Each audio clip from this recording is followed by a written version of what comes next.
D અને C એક વ્યવસાયમાં 3:2 ગુણોત્તરમાં રોકાણ કરે છે. જો કુલ નફાના 5% દાનમાં જાય અને ડીનો હિસ્સો ₹969 હોય તો કુલ નફો કેટલો થાય? હવે અહીંયા આપણે છે ને પહેલાં તમને ડીનો હિસ્સો આપેલો છે. ડીનો હિસ્સો કેટલો છે? 969, બરાબર. ડીનો હિસ્સો તમને આપેલો છે 969. તો ડીનો હિસ્સો આપણે ગોતવો હોય તો કઈ રીતે ગોતીએ? તો ડીનો શેર આપણે ગોતવો હોય તો ડી બરાબર ટોટલ કેટલો હિસ્સો હતો? 3 + 2 એટલે કેટલો થશે? 5. એમાંથી ડીનો હિસ્સો છે એ કેટલો છે? 3 જેટલો છે, બરાબર. કેટલો છે? 3 જેટલો છે. અને કુલ એમાઉન્ટ સમજી લો કે X રૂપિયા એને ઇન્વેસ્ટ કર્યું હતું બે ભેગા થઈને, બરાબર. તો આ X રૂપિયાના 3/5 ભાગ લઈએ તો નફો કેટલો આવે છે? 969 આવે છે, બરાબર. આ ડીની વાત થાય છે અહીંયા, બરાબર.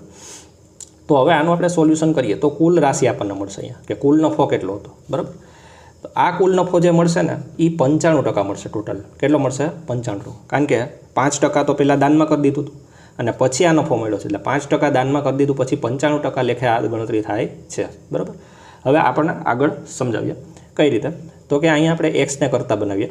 તો એક્સને કરતા બનાવીએ તો 3/5 છે એ બરાબરને પટે તો શું થઈ જાય? 5/3.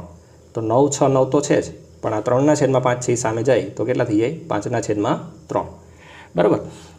હવે પછી આપણે અહીંયા છેદ ઉડાડીએ તો 3 તેરી 9, 3 દુ 6 અને 3 તેરી 9, બરાબર.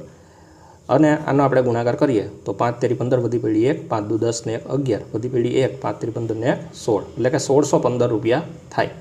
આ એક્સનું એમાઉન્ટ આવ્યું પણ કેટલા ટકા આવ્યું? તો કે 95% એમાઉન્ટ આવ્યું. આપણે તો કુલ નફો ગોતવાનો છે. કુલ નફો કેટલા ટકા હોય? 100% એ હોય.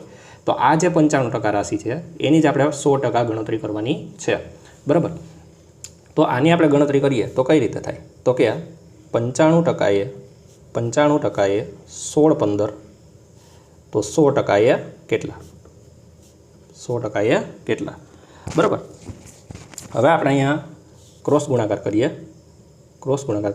તો 100 ગુણ્યા 1615 છેદમાં કેટલા આવશે? 95, બરાબર. આપણે આ છેદ ઉડાડીએ તો 95 અને અહીંયા કેટલા આવશે? 17 આવશે, બરાબર. 95 અને અહીંયા 17 આવશે. તો આ 17 ગુણ્યા 100 કરીએ તો કેટલો જવાબ આવશે? 1700 આવશે. કેટલા આવશે? 1700 આવશે.